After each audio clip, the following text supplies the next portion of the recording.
Today is a day of incredible joy. You, dear children, students of our parish, grade 2s for the most part, I think almost with a few exceptions maybe, are about to experience something wonderful and holy, and that is receiving Jesus for the very first time in the sacrament of Holy Eucharist. You've already met Jesus, as I mentioned briefly, in the sacrament of reconciliation or confession. This is what I consider the most undervalued sacrament in this system. Because what Catholic likes to go to confession? Please raise your hand. Well, see, the innocent, they don't know any better. Right? When you grow up, this is very difficult. It's like, do I have to go to the dentist again? Yeah, you do, actually, if you want clean teeth and you want a healthy body. But most Catholics find this very difficult to receive the sacrament of penance. It's the most undervalued sacrament because it's the one that gives us power. It's the sacrament of perpetual beginning again. It's so powerful, but we just don't like to go. So the children, they don't have a problem with it. You don't have a problem, and that's a wonderful thing that we grown-ups can relearn. We can relearn that from your example, your simplicity, your openness. And today, now you're going to meet Jesus for the first time in the Holy Eucharist.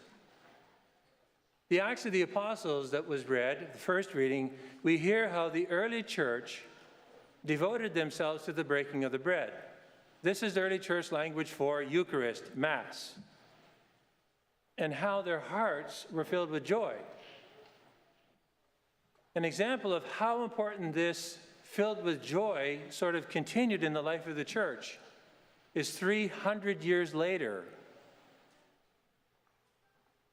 In the martyrs that we have been able to capture, in the example of what are now known as the martyrs of Abatine. At that time, Caesar had forbidden the practice of the faith. He had forbidden people to practice their faith, to witness to Christ, to gather in church and have Mass. So it was against the law. 49 Christians were caught at Mass, and they were of all sectors of society, so there's even a high-ranking politician with them. So when you come to Mass, a Catholic Mass, it could be everybody, anybody. That's the whole beauty of Catholicism. It's truly worldwide. So they were caught, and they were brought before the proconsul, who said, "Why do you do this? You know it's forbidden. Why do you do this?" And the answer is very, very profound, and it speaks to us down through the centuries. The answer by the spokesperson was, without Sunday, we cannot live. Without Sunday, we cannot live. Despite every one of them was tortured, and the Romans knew how to torture. They were tortured. They refused to deny their faith. And were eventually, every one of them put to death. Not one of them defected. Their courageous witness reminds us, even today, that the Mass is not just an obligation. It is, but it's not just an obligation.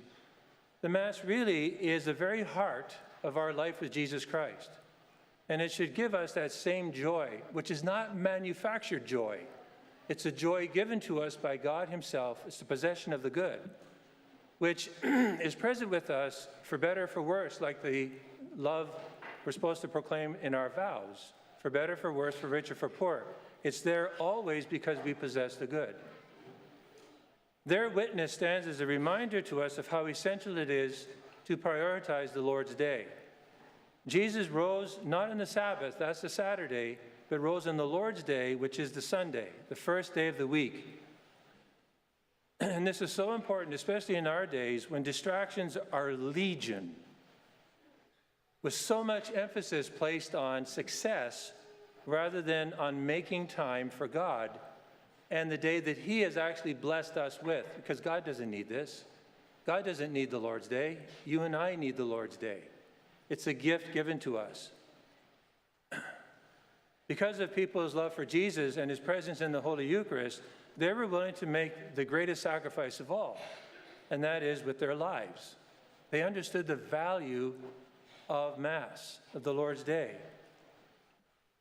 Today, you children will experience a new relationship with Jesus when you receive him in the Holy Eucharist. And Jesus is very, very clear about the fact that he is really present. It's not a symbol, it's not a spiritual presence, but rather he's really present when he says, "He who eats my flesh and drinks my blood has eternal life."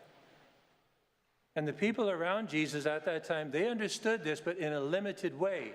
They understood he really meant what he said, but their problem was they had no faith. So they understood him to be talking about cannibalism, when in fact he was talking about a supernatural. He was really going to be present, but it's supernaturally present. So it would be really his body and blood, but his body who had been resurrected and divinized in the resurrection. Today, you will experience the beauty of Jesus is this loving gift that he offers to us, his very self.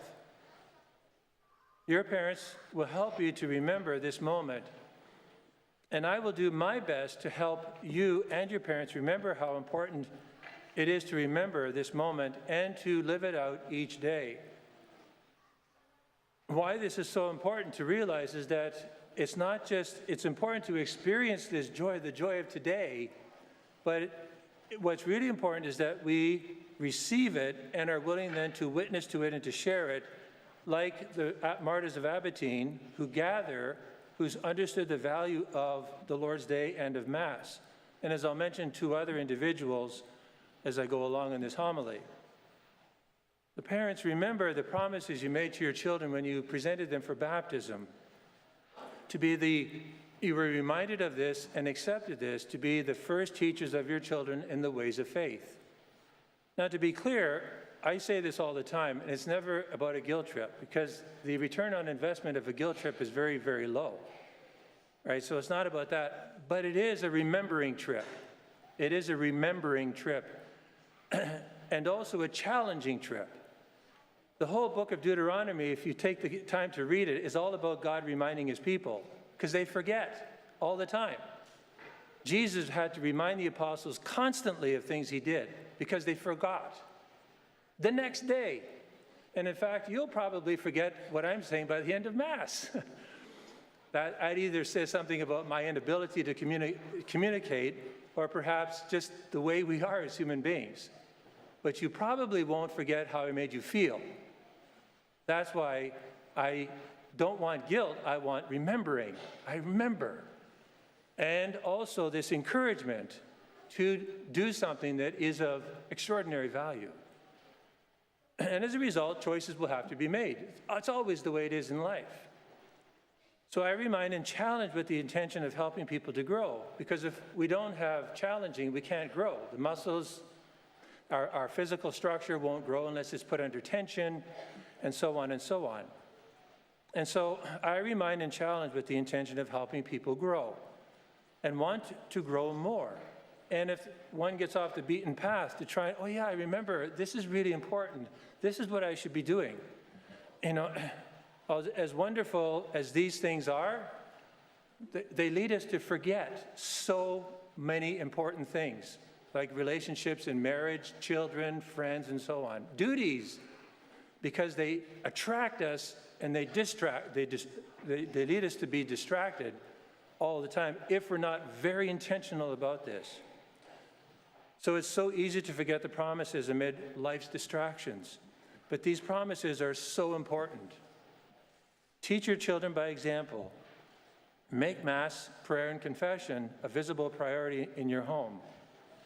Your children will learn more by what they see. They certainly need to hear the right things, but what they hear will only be validated and reinforced by what they see. I give you another example, and that is a Blessed Carlo Acutis, who was actually going to be canonized tomorrow, but then Pope Francis died, so we got to wait for the next pope to come along, because only a pope can actually issue the words. So Carlo Acutis, this 7-year-old who received communion, never missed daily Mass. It's quite extraordinary. That didn't happen in my life, that's for sure.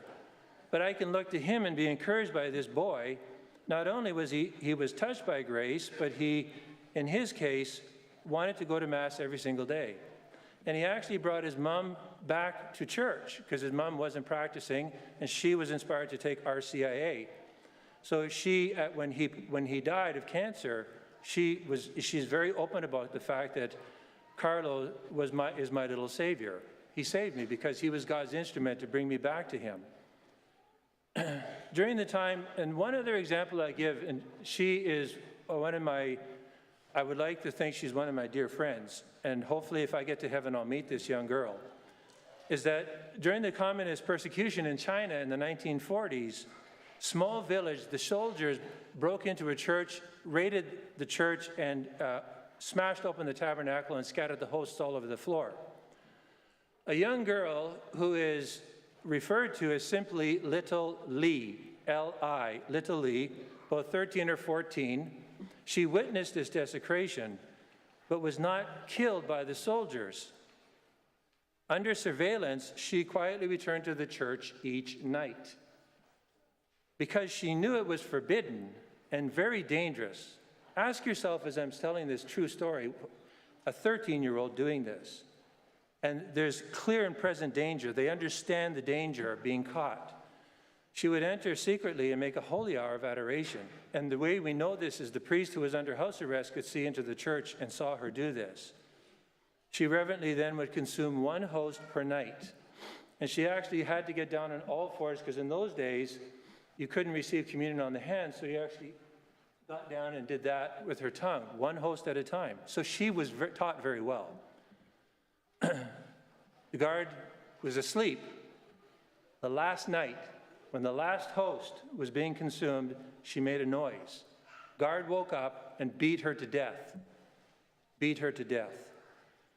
A very famous bishop, Archbishop Sheen, who some of you may know, the older Catholics know, younger Catholics should get to know on the internet, heard this story while he was visiting China, and it profoundly impacted him. And he said it was the example of this heroic young child, this heroic young Chinese girl, that inspired him to never miss doing an hour in front of Jesus in the Blessed Sacrament. Bishop Sheen is the reason I do a holy hour. So this girl inspired Bishop Sheen. Bishop Sheen inspired me after he was dead. I was listening to his tapes, cassette tapes, for a cultural reference. So hopefully that inspires someone to do something. This young girl was willing to risk everything. After today's celebration, really try to make it a concrete commitment as a family to prioritize Sunday Mass every week. Let today's joy and excitement translate into a new and lasting family tradition. The Lord's Day as a non-negotiable weekly time to be with Jesus. I'm absolutely confident in saying this, that you will never, ever regret this. May the faith of each adult here today be the faith of the martyrs of Abatine, who understood the heavenly gift of the Eucharist and of the Sunday, the first day of the week, so much so that they were willing to give their lives for the one who gave his life for them. Without Sunday, we cannot live.